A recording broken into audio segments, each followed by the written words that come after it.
जी हाँ, corona virus को लेकर भारत और देश दुनिया में क्या बड़ी खबरें और चर्चाएं चल रही है, आइए जानते हैं कोरोना के आज के 10 बड़े अपडेट। सबसे पहले भारत में आंकड़ों की अगर बात करें दोस्तों, तो पिछले 24 घंटों के दौरान रिकॉर्ड तोड़ बढ़ोतरी देखी गई है। भारत में 67,000 नए मामले देखे गए और अब तक 47,000 से ज्यादा लोगों की भारत में जान जा चुकी है। एग्जैक्ट आंकड़ों की अगर बात करें दोस्तों, तो भारत में इसके टोटल केस तकरीबन 24 लाख यानी कि देखिए आप 23,96,000 हो चुके हैं ऑफिशियल आंकड़े के मुताबिक, यानी कि अनऑफिशियल डेटा 24 लाख से ऊपर निकल चुके हैं, जिसमें से एक्टिव केस चल रहे हैं 6,53,000, जबकि 16,95,000 से ज्यादा लोग रिकवर्ड हो चुके हैं। वहीं भारत में मरने वालों की संख्या कुल 47,033 से भी ज्यादा पहुंच चुकी है। तो दोस्तों, दुनिया में बीते दिन सबसे ज्यादा कोरोना वायरस के नए मरीज भारत में ही देखे गए। सबसे ज्यादा मौतें अमेरिका और ब्राजील में हुई। भारत में करीब 24 लाख लोग इस कोरोना वायरस की चपेट में आ चुके हैं। दुनिया में सबसे तेजी से संक्रमण अपने देश में ही फैल रहा है, क्योंकि पिछले कुछ दिनों से जो प्रतिदिन के बढ़ते आंकड़े हैं वो भारत में ही सबसे ज्यादा बढ़ रहे हैं। हालांकि मृत्यु दर में गिरावट 1.96% रही है। तो ये तो रहे भारत के ताजा आंकड़े। और एक खबर देख सकते हैं आपके देश में एक दिन में ठीक हुए सर्वाधिक 56,383 लोग। केंद्र ने राज्य सरकारों को दिए 3 करोड़ से ज्यादा N95 मास्क भी। दरअसल दोस्तों, सबसे ज्यादा मामले बढ़ने की संख्या जब भारत में रही, तो ठीक होने के आंकड़ा भी भारत में काफी अच्छा रहा। पिछले 24 घंटों के दौरान 56,000 से भी ज्यादा लोग ठीक हुए, है ना। इसके अलावा केंद्र सरकार ने यानी कि प्रधानमंत्री नरेंद्र मोदी गवर्नमेंट की तरफ से राज्य सरकारों को 3 करोड़ से ज्यादा N95 मास्क भी दिए गए हैं, ताकि राज्यों में इस कोरोना संक्रमण से बचाव किया जा सके और संक्रमण को बढ़ने से रोका जा सके। इसीलिए केंद्र सरकार की ये राज्य सरकारों को सहायता है। चलिए अगली खबर आप देख सकते हैं, वैक्सीन को लेकर एक लाइव अपडेट आ रहा है। ट्रायल सफल हुए तो पड़ोसी देशों को भी वैक्सीन भेज सकता है भारत। तेजी से उत्पादन क्षमता बढ़ाने का लक्ष्य बना हुआ है। जी हाँ, दरअसल दुनिया भर में कोरोना वायरस के बढ़ते केसों के बीच अब एक वैक्सीन की रेस तेज हो चुकी है। इसी बीच भारत में बुधवार को कोरोना वायरस के मुकाबले के लिए योजना बनाने में जुटे एक्सपर्ट पैनल की एक बैठक हुई और नीति आयोग के सदस्य वीके पॉल की अध्यक्षता में हुई इस बैठक में स्वास्थ्य मंत्रालय के सचिव भी शामिल रहे। बताया गया दोस्तों की बैठक में अधिकारियों के बीच अंतर्राष्ट्रीय वैक्सीन उत्पादकों से जुड़ने के साथ घरेलू क्षमता बढ़ाने पर भी चर्चाएं हुई और इसके अलावा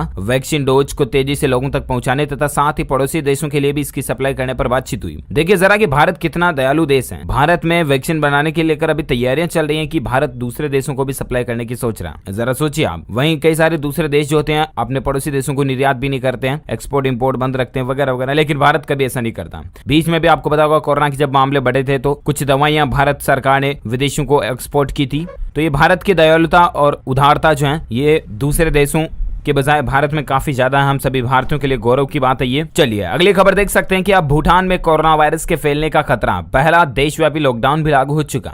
जी हाँ दोस्तों, कोरोना वायरस को देखते हुए भूटान के पूरे देश में लॉकडाउन लागू कर दिया गया। देशव्यापी लॉकडाउन लागू हो चुका। यह कदम कुवैत से भूटान आई एक महिला द्वारा की गई यात्रा से कोरोना वायरस संक्रमण फैलने की आशंका में उठाया गया। सरकार ने देश के लगभग 7,50,000 की आबादी के लिए घर पर रहने के निर्देश जारी कर दिए। देश में सभी स्कूल, कार्यालय, वाणिज्यिक संस्थान भी बंद कर दिए गए। सरकारी बयान के अनुसार ये लॉकडाउन 5 से लेकर 21 दिनों के लिए संक्रमित मरीजों की पहचान कर उन्हें पृथक करने के लिए लागू किया गया। लॉकडाउन का मकसद है संक्रमण के प्रसार की श्रृंखला को तत्काल तोड़ना। कुवैत से लौटी 27 वर्षीय भूटानी महिला यात्रियों के लिए अनिवार्य पृथकवास यानी कि क्वारंटीन के बाद की गई जांच में संक्रमण मुक्त पाई गई। तो इसीलिए भूटान देश में फिर से ये देशव्यापी लॉकडाउन जो है लागू हो चुका है। चलिए अगली खबर है चीन का दावा। देखिए ब्राजील से आए चिकन विंग्स में मिला कोरोना वायरस। जी हाँ दोस्तों, दक्षिण चीन के सेजेन शहर में ब्राजील से आयात किए गए चिकन विंग्स के लिए सैंपलों को नोवेल कोरोना वायरस पॉजिटिव पाया गया। निकाय प्रशासन ने गुरुवार को एक बयान में बताया कि सेजेन ने लोंगांग जिले में आयोजित फ्रोजन फूड की जांच के दौरान चिकन विंग्स के लिए गए सरफेस सैंपल में कोरोना वायरस डिटेक्ट हुआ। समाचार वेबसाइट CNN में प्रकाशित रिपोर्ट के मुताबिक सेजेन के स्वास्थ्य अधिकारियों ने तुरंत उन लोगों को ट्रेस और टेस्ट किया जो उस उत्पाद के संपर्क में आए हो सकते थे और सभी के नतीजे नेगेटिव आए। और एक अगली खबर देख सकते हैं कि जायडस कैडिला ने भारत में लॉन्च की कोरोना की दवा रेमडेसिविर। जानिए कितनी होगी इसकी कीमत। जी हाँ, पूरी दुनिया में कोरोना वायरस ने तबाही मचाई हुई है। दुनिया भर में कोरोना की वैक्सीन और दवा पर काम चल रहा। वहीं दवा कंपनी जायडस कैडिला ने गुरुवार को कहा दोस्तों कि उसने कोरोना वायरस से संक्रमित मरीजों के इलाज के लिए उपयोगी दवा रेमडेसिविर को रेमडेक नाम के ब्रांड से भारतीय बाजारों में पेश किया है। कंपनी ने शेयर बाजार को बताया कि रेमडेक की 100 मिलीग्राम की शीशी की कीमत 2800 रुपए है, जो कि भारत में उपलब्ध रेमडेसिविर का सबसे सस्ता ब्रांड है। जायडस कैडिला ने बताया कि यह दवा उसके वितरण नेटवर्क के जरिए पूरे देश में उपलब्ध होगी। ये दवा सरकारी और निजी अस्पतालों यानी कि प्राइवेट हॉस्पिटल और गवर्नमेंट हॉस्पिटल दोनों दोनों में मिलेगी। अच्छा दोस्तों, वायरस की वैक्सीन को लेकर और एक खबर भी है, मैं आपको आगे बताऊंगा अपडेट। फिलहाल आप अगली खबर देख सकते हैं। उत्तर प्रदेश में कोविड-19 के 4,603 नए मामले देखे गए। मौत का आंकड़ा 2280 तक पहुंच चुका है। दरअसल आपको बता दें, यूपी में बीते 24 घंटों के दौरान कोविड-19 के 4,500 से ज्यादा नए मामले सामने आए, जबकि 50 और मौतों के साथ गुरुवार को मृतकों का आंकड़ा बढ़कर 2280 तक पहुंच गया। अपर मुख्य सचिव यानी कि चिकित्सा एवं स्वास्थ्य क्षेत्र के जो मुख्य सचिव हैं, अमित मोहन प्रसाद शेयर भी करना। और अगर आप DLS न्यूज चैनल पर पहली बार आए हैं तो चैनल को सब्सक्राइब करके बेल आइकन जरूर दबा देना, ताकि आपको रोजाना की ताजा अपडेट्स तुरंत आपके मोबाइल पर मिलते रहेंगे। Thank you, take care, good bye.